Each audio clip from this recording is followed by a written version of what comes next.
ಯಲ್ಲಮ್ಮ ದೇವಿಯ ಪೂಜೆ ಮುಗಿಯಿತೆ? ಮುಗಿತು ಬನ್ನಿ ಸ್ವಾಮಿ. ನೀವು ಕೂಡ ನನ್ನ ತಾಯಿ ಹತ್ರ ನಮಸ್ಕಾರ ಮಾಡಿ ಬೇಡ್ಕೊಳ್ಳೋ ಬನ್ನಿ. ಆಯ್ತು ಮಗ.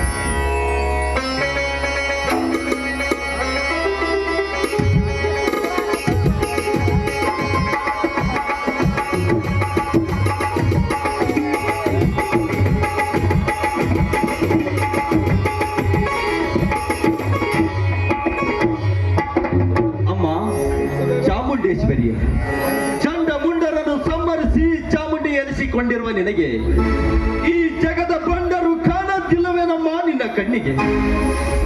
1000ಕ್ಕೆ 20,000 ಸಾಲ ಹೇರಿ ಒತ್ತೆ ಆಳಿನಂತೆ ದುಡಿಸಿಕೊಂಡು ಅವರ ನೆತ್ತೆಯ ಮೇಲೆ ಕಾಲಿಟ್ಟು ಮೆರೆಯುವ ರಾಕ್ಷಸರಿಗೆ ಎಲ್ಲಿದೆಯಮ್ಮ ಅಂತ. ಹೇ ತಾಯಿ ರೇಣುಕ ಮಾತೆ, ಈ ಸಮಾಜದಲ್ಲಿ ನಡೆಯುವ ಅನ್ಯಾಯ ಅತ್ಯಾಚಾರಗಳನ್ನು ನೋಡಿ ಕಣ್ಣಿದ್ದು ಕುರುಡೆಯಾಗಿ ಕಿವಿಯಿದ್ದು ಕಿವಿಡೆಯಾಗಿ ಕಲ್ಲು ಮೂರ್ತಿಯಾಗಿ ಕುಳಿತಿರುವೆಯ ಗುಡಿ ಎಂಬ ಮಂದಿರದಲ್ಲಿ ಪ್ರತಿನಿತ್ಯ ನಿನಗೋಸ್ಕರ ಪೂಜೆ ಪುನಸ್ಕಾರ ಮಾಡಿ ಭಕ್ತಿ ಭಾವದಿಂದ ಬೇಡಿಕೊಳ್ಳುತ್ತಿರುವ ನನ್ನಂತ ಬಡ ರೈತರ ಕಷ್ಟವನ್ನು ನಿವಾರಿಸಿ ನನ್ನಂತ ಬಡ ರೈತರ ರಕ್ತ ಹೀರಿ ಬಡವರ ನೆತ್ತಿಯ ಮೇಲೆ ಕಾಲಿಟ್ಟು ಮದದ ಮಧ್ಯಾನೆಯಂತೆ ಎದೆಯುಟ್ಟಿಸಿ ಮೆರೆಯುತ್ತಿರುವ ಆ ನಾಗೇಗೌಡ ಹಾಗೂ ಆ ಚಕ್ರವರ್ತಿ ಅಂತ ಸೊಕ್ಕಿನ ಶ್ರೀಮಂತರ ಸೊಕ್ಕ ನಡಗಿಸಿ ನನ್ನ ಹೆಂಡತಿ ನೇತ್ರಾವತಿಯ ಆಸೆಯಂತೆ ಸಾಕಷ್ಟು ಶಿಕ್ಷಣ ಕಲಿತು ನಿರುದ್ಯೋಗಿಯಾಗಿ ಹುಂಬನಾಗಿ ತಿರುಗಾಡುತ್ತಿರುವ ನನ್ನ ಹಿರಿಯ ತಮ್ಮ ಕನಕನಿಗೆ 1000 ಸಲಗದ ಶಕ್ತಿಯನ್ನು ಕೊಟ್ಟು ನನ್ನ ಕಿರಿಯ ತಮ್ಮನಾದ ಬೆನಕನಿಗೆ ಕವಿರತ್ನ ಕಾಳಿದಾಸನಂತೆ ವಿದ್ಯಾ ಬುದ್ಧಿಯನ್ನು ಕೊಟ್ಟು ನಮ್ಮನ್ನು ಸದಾ ಸದಾ ನನ್ನ ನಿತ್ಯ ಕಾಪಾಡುತ್ತಾ ಈ ನಿನಗೆ ಮತ್ತೊಮ್ಮೆ ಈ ಶಿವರಾಯನ ನಮಸ್ಕಾರಗಳು. ಭಕ್ತಿ ಭಾವನೆಯಿಂದ ನನ್ನ ತಾಯಿ ಯಲ್ಲಮ್ಮ ಹತ್ರ ಇಷ್ಟೊಂದು ಬೇಡ್ಕೊತಾ ಇದ್ರೆ ಏನು ಅಂತ ಬೇಡ್ಕೊಂಡೇರಿ? ಈ ಸಮಾಜದಲ್ಲಿ ನಡೆಯುವ ಅನ್ಯಾಯ ಅತ್ಯಾಚಾರಗಳನ್ನು ಸದೆಬಡಿದು ನಮ್ಮಂತ ಬಡವರ ಮೇಲೆ ದರ್ಪ ದೌರ್ಜನ್ಯ ಮಾಡಿ ಬದುಕುತ್ತಿರುವ ಬಂಡ ಶ್ರೀಮಂತರನ್ನು ದರ್ಪಣ ಮಾಡಿ ಊರಿಗೆ ದೊಡ್ಡ ಶ್ರೀಮಂತ ನಾನೆಂದು ಅಬಲೆ ಹೆಣ್ಣು ಮಕ್ಕಳ ಮೇಲೆ ತನ್ನ ಕಾಮದಾಟವನ್ನು ಆಡುತ್ತಿರುವ ಬಡವರ ಪಾಲಿಗೆ ಕಾಳಿಂಗ ಸರ್ಪವಾಗಿ ನಿಂತ ಬಡವರ ರಕ್ತವನ್ನೇ ನೀರಿನಂತೆ ಕುಡಿದು ಬದುಕುತ್ತಿರುವ ಸುತ್ತೇಳು ಹಳ್ಳಿಗಳ ಶ್ರೀಮಂತನಾದ ಆ ನಾಗೇಗೌಡನನ್ನು ಸೊಕ್ಕ ನಡಗಿಸಿ ನಮ್ಮಂತ ಬಡವರನ್ನು ಸದಾ ನಿನ್ನ ಕಣ್ಣಲ್ಲಿ ಕಣ್ಣಿಟ್ಟು ಕಾಪಾಡುತ್ತಾ ಎಂದು ಆ ದೇವಿ ಯಲ್ಲಮ್ಮನಲ್ಲಿ ಬೇಡಿಕೊಂಡೇನೆ ಅಂತ. ಇಷ್ಟೇ ಬೇಡ್ಕೊಂಡ್ರು ಅಥವಾ ಬೇರೆ ಇನ್ನೇನಾದ್ರೂ ಬೇಡ್ಕೊಂಡ್ರು? ಅಷ್ಟೇ ಅಲ್ಲ ನೇತ್ರ, ನನ್ನ ಒಡ ಹುಟ್ಟಿದ ತಮ್ಮನಾಗದಿದ್ದರೂ ಕೂಡ ಒಡ ಹುಟ್ಟಿದ ತಮ್ಮನಿಗಿಂತ ಎಷ್ಟು ಪ್ರೀತಿಯಿಂದ ಕಾಣುತ್ತಿರುವ ನನ್ನ ತಮ್ಮ ಕನಕನಿಗೆ 1000 ಸಲಗದ ಶಕ್ತಿಯನ್ನು ಕೊಟ್ಟು ನಮ್ಮನ್ನು ಈ ಜಗದಲ್ಲಿ ಈ ಸಮಾಜದಲ್ಲಿ ಮುಂದೆ ಬರುವೆಂದು ಆ ದೇವಿಯಲ್ಲಿ ಬೇಡಿಕೊಂಡೆ. ನಿಮ್ಮ ಭಕ್ತಿ ಭಾವಕ್ಕೆ ಮೆಚ್ಚಿ ನನ್ನ ತಾಯಿ ರೇಣುಕ ಯಲ್ಲಮ್ಮ ನಿಮ್ಮನ್ನು ಕೈ ಹಿಡಿದು ಕಾಪಾಡ್ತಾ ಇರಿ. ನಿಮ್ಮ ಕೆಲಸಕ್ಕೆ ಜಯ ಸಿಕ್ಕೇ ಸಿಗುತ್ತೇರಿ. ಜಯ ಸಿಗದಿದ್ದರೂ ಚಿಂತೆ ಇಲ್ಲ ನೇತ್ರಾವತಿ.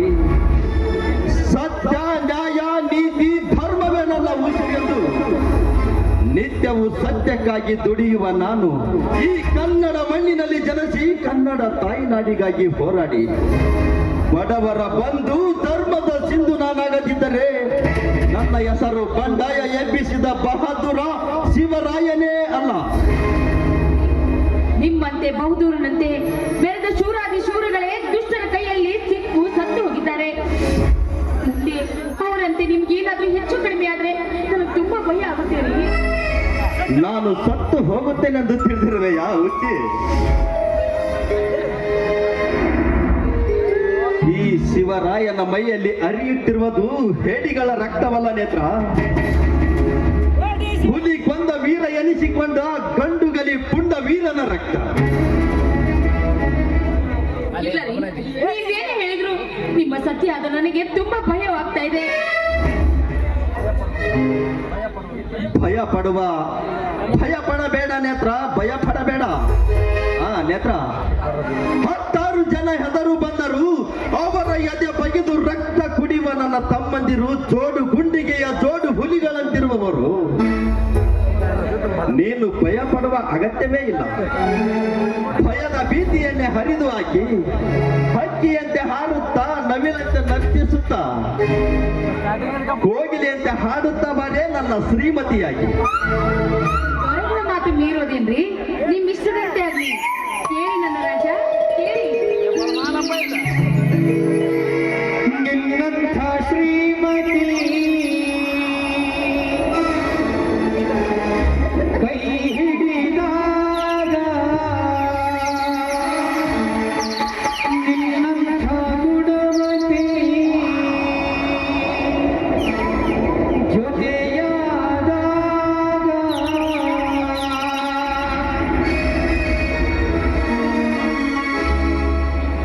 ನಿನ್ನಂಥ ಶ್ರೀಮತಿ ಕೈ ಹಿಡಿದಾಗ, ನಿನ್ನಂಥ ಗುಣವತಿ ಜೊತೆಯಾದಾಗ, ದಿನವೂ ಆನಂದವೇ.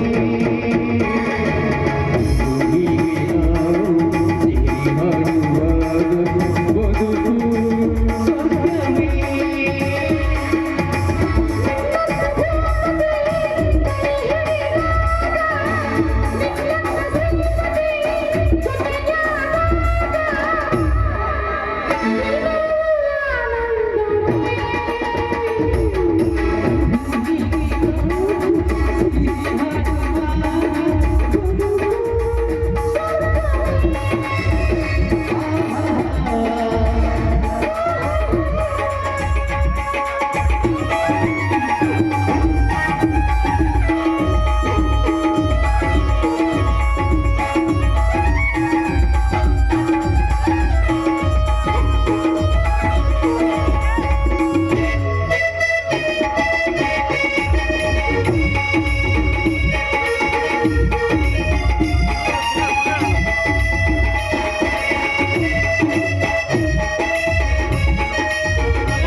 ಸಮಾವೇಶವನ್ನು ನಡೆಸಿದ್ದು ಕೆಡಿಸಿದ್ದು ಆ ದುಷ್ಟನ್ನಾಗೆ ಗೌಡರು ಕಡೆಯವರು ಅಂತ ನನ್ನ ಮೈದುನ ಕನಕನಿಗೆ ಏನಾದ್ರೂ ಗೊತ್ತಾದ್ರೆ ಮುಂದೆ ಗತಿ ಏನ್ರಿ?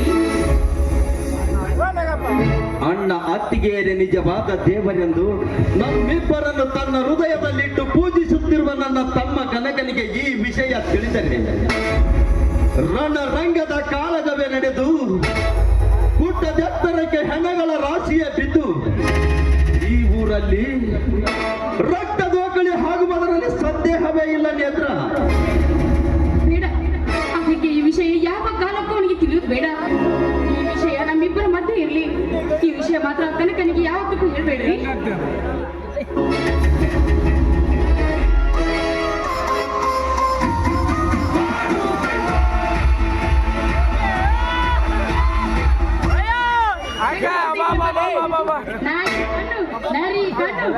ಕಣ್ಣು ಇಲ್ಲಿ ಕುಂತಾರಲ್ಲ ಎಲ್ಲಾರ ಕಣ್ಣು ತೂತು ಸರಿ ಹೋಗಿ ಖುಷಿ ಆಗ್ಬಿಟ್ಟಿದ್ದಾರೆ.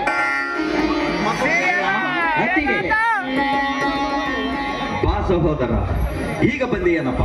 ಹೌದಣ್ಣ, ಈಗ ಬಂದೆವು. ಕನಕ, ನೀನು ಕುಸ್ತಿಗೆ ಹೋದ ಕೆಲಸ ಏನಾಯ್ತಪ್ಪ? ಅಣ್ಣ, ದೇವರಂತ ಅಣ್ಣ ಅತ್ತಿಗೆಯರ ಆಶೀರ್ವಾದ ಈ ಕನಕನ ಮೇಲೆ ಇರುವವರೆಗೂ ಸೋಲೆಂಬುವ ಶಬ್ದ ಶಿವಲೋಕದಿಂದ ಚಿಡಿದ ಕನಕನ ವಕ್ಷದಲ್ಲಿ ಬಂದಿಲ್ಲ, ಮುಂದೆ ಬರುವುದೂ ಇಲ್ಲ.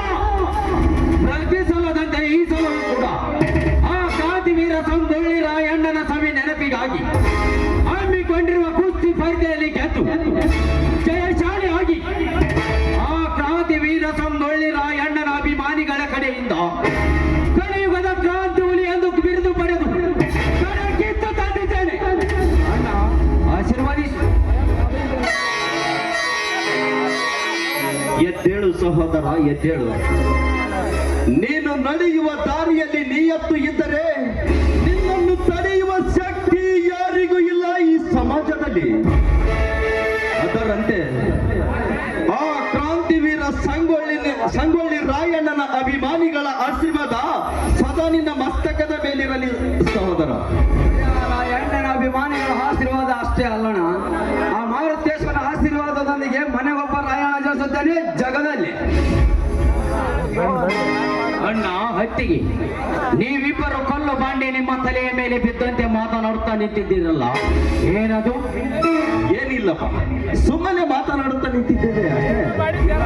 ನಾವಿಬ್ಬರು ಮನೆಗೆ ಬರೋಕ್ಕಿಂತ ಪೂರ್ವದಲ್ಲಿ ನೀವಿಬ್ಬರು ಏನು ಮಾತನಾಡುತ್ತಿದ್ದೀರಲ್ಲ, ಏನಣ್ಣ ಅಂತ ವಿಷಯ? ಇಲ್ಲದ ವಿಷಯ ಕೇಳಿ ಸುಮ್ಮನೆ ಮನೆ ನೋಯಿಸಿಕೊಳ್ಳಬೇಡಿ. ನಡೆಯಿರಿ, ಊಟ ಮಾಡುವಿರುತ್ತೆ. ಯಾಕಣ್ಣ? ಬ್ರಹ್ಮಾಂಡದಲ್ಲಿ ಕೋಪಿನಿಂದ ಯಾಪುಲಿ ಗಂಡು ಬೇರುಂಡ ಸಿಂಹದ ಸಿಡಿಲು ಮರಿ ಈ ನಿನ್ನ ತಮ್ಮ ಕನಕ ಜೀವಂತವಾಗಿರುವಾಗ ನಿನಗೇಕೆ ಭಯ? ಒಂದು ವೇಳೆ ನೀ ನನಗೆ ಹೇಳದಿದ್ದರೆ ನಿನಗೆ ನನ್ನ ಆಣೆಯಾಗಿದೆ. ಕನಕ, ಏನಾಯ್ತೆಂದು ನೋಡು ಸಹೋದರರೇ, ನಿನ್ನೆ ರೈತ ಸಮಾವೇಶದಲ್ಲಿ ಒಂದು ಚಿಕ್ಕ ಜಗಳವಾಯಿತು ಅಷ್ಟೇ. ಏನು? ರೈತ ಸಮಾವೇಶದಲ್ಲಿ ಜಗಳವಾಯ್ತಿ? ಅಣ್ಣ, ಯಾರಣ್ಣ ನಿನ್ನ ಜೊತೆ ನ್ಯಾಯ ಮಾಡಲು ಬಂದ ವ್ಯಕ್ತಿ ಅಡ್ಡ ಪಡ್ಡ ಪುಡಾರಿಗಳನ್ನು ರೋಡ ಕಡಿಯಲಂತೆ ಈ ನನ್ನ ಪಾಟಿ ಯಾವಾಗಲೂ ದೊರೆಯುತ್ತದೆ. ಏನಣ್ಣ ಕುಂಡಿ ಯಾರೆಂದು? ಬೇರೆ ಯಾರು ಅಲ್ಲ ಸಹೋದರ, ಆ ಕಟುಕ ಶ್ರೀಮಂತ ನಾಗೇಗೌಡನ ಕಡೆಯವರು.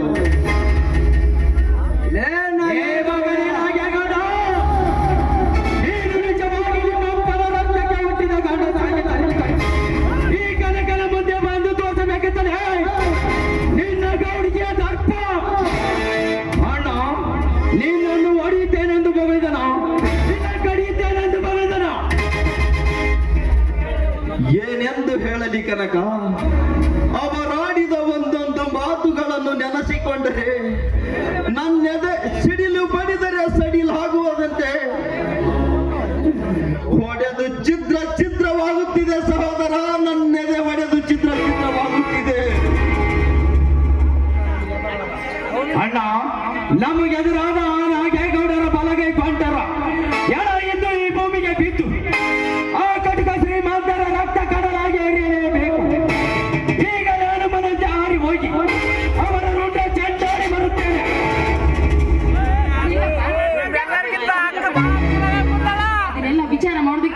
ಬಂದಿದ್ದಾನಪ್ಪ. ನಡ್ರಪ್ಪ, ಊಟ ಮಾಡುವಂತೆ. ಇನ್ನೆಲ್ಲಿ ಜಾತಿಗೆ ಇನ್ನು 5 ದಿನದ ಊಟ. ಆ ಕಟಕ ಶ್ರೀಮಂತನ ಗೌಡ ಕೋಪಿದ ದೇವನು ಇಪ್ಪಾಗ ಮಾಡಿ ಅವನ ಹಸಿ ನೆತ್ತರವನ್ನು ಕುಡಿದಾಗಲೇ ಈ ಜೋಡವನಿಗೆ ಊಟ. ನೋಡು ಸಹೋದರನೇ, ಹಾಗೆಲ್ಲ ಸಿಟ್ಟಿನ ಕೈಯಲ್ಲಿ ಬುದ್ಧಿ ಕೊಡುವುದು ಸರಿಯಲ್ಲಪ್ಪ. ಬಡವನ ಸಿಟ್ಟು ದವಡಿಗೆ ಮೂಲ ಎನ್ನುವಂತೆ ಬಿಟ್ಟು ಬಿಡಿ ನಿಮ್ಮ ಹಠವನ್ನು. ಇಲ್ಲ ನಾ ಇಲ್ಲ. ಈಗ ಏನು, ಯಾವ ದರನಾಗಿ ಕಡಿದು ಚೆಲ್ಲಲಿ ಆ ನಾಗೇಗೌಡನ ದೇಹವನ್ನು, ಅವನನ್ನು ಜೀವಂತ ದಹನ ಮಾಡಲು ಇಲ್ಲ ಅವನ 2 ಕಾಲುಗಳನ್ನು ಕತ್ತರಿಸಿ ನರಿ ನಾಯಿಗಳಿಗೆ ಹಾಕಲು, ಇಲ್ಲ ಅವನ ರುಂಡ ಕಡಿದು ನಮ್ಮೂರಾಗಿಸಿ ಬಾಗಿಲಿಗೆ ಕಟ್ಟಿ ಆ ರುಂಡಕ್ಕೆ ನಾವೆಟ್ಟು ಮೆಟ್ಟಿನ ಸರ ಹಾಕಿ ನನ್ನ ಹೊಟ್ಟೆಯಲ್ಲಿ ಕುದಿಯುತ್ತಿರುವ ಸೇಡಿನ ಕೆಂಡವನ್ನು ನಂದಿಸಿಕೊಳ್ಳು. ಬಿಟ್ಟು ಬಿಡ, ನಾನನ್ನು ತಡೆಯಬೇಡ. ಇಲ್ಲಪ್ಪ, ಸ್ವಲ್ಪ ನಿಮ್ಮ ಅಣ್ಣ ಹೇಳೋ ಮಾತನ್ನು ಕೇಳೋ ಕನಕ. ಯಾಕೆ ಇಷ್ಟೊಂದು ಹಠ ಮಾಡ್ತೀಯಾ? ಮೊದಲೇ ನಾವು ಕಲಿತಿರಪ್ಪ, ದೊಡ್ಡ ಶ್ರೀಮಂತರು ಎದೆ ಹಾಕೊಳ್ಳೋದು ಸರಿಯಲ್ಲ. ಈ ನಿನ್ನ ರೋಷ, ಆಕ್ರೋಶ, ಆವೇಶವನ್ನು ನೋಡ್ತಾ ಇದ್ರೆ ನನಗೆ ತುಂಬಾ ಭಯವಾಗ್ತಾ ಇದೆ ಕಣೋ. ಯಾಕಂತಿಗೆ ದೊಡ್ಡ ದೊಡ್ಡ ಶ್ರೀಮಂತರಿಗೆ ನಾ ಎದರಿ ನಾವೆಲ್ಲ ಕೈಲಾಗದ ಹೇಡಿಯಂತೆ ಕೈ ಕಟ್ಟಿ ಕುಳಿತರೆ ಆ ಶ್ರೀಮಂತರೆಂಬನರ ರಾಕ್ಷಸರು ನಮ್ಮಂತ ಬಡವರ ಎದೆಗೆ ಹೊತ್ತು ಎತ್ತು ನಿಲ್ಲುವುದಕ್ಕಿಂತ ಪೂರ್ವದಲ್ಲಿ ಹಸಿದವನಿಯಾಗಿ ಹರಿದು ತಿನ್ನುವೆ ಅವರ ಕೊಪ್ಪಿದ ದೇಹವನ್ನು. ಸ್ವಲ್ಪ ಸಹನೆ ಸಮಾಧಾನ ತಂದುಕೋ ಸಹೋದರ.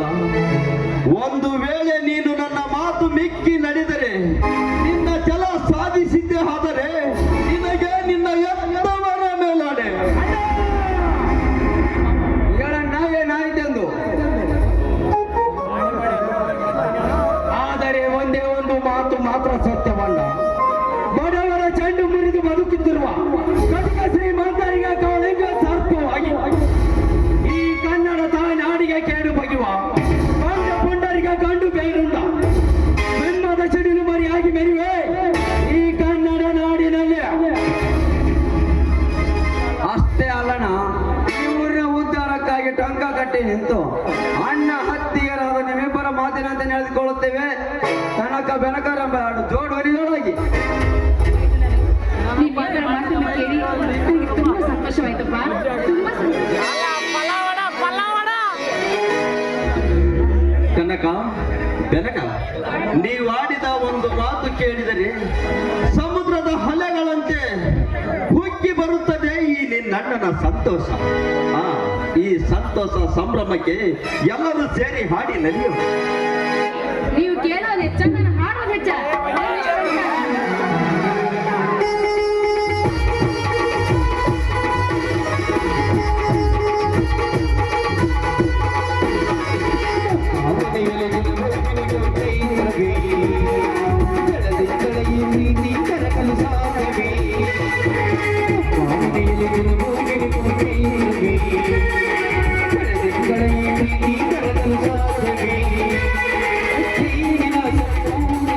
ಪ್ರೀತಿಯ ಕರಮಾನ